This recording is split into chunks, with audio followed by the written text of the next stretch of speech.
নমস্কার, আমার নাম দীপান্বিতা ঘোষ দিয়া।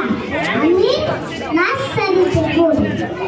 আমি একটি কবিতা আবৃত্তি করব। কবিতার নাম কাজলা দিদি। যতীন্দ্রমোহন বাগচি। বাঁশ বাগানের মাথার উপর চাঁদ উঠেছে ওই, মাগো আমার সুলোক বলা কাজলা দিদি কই।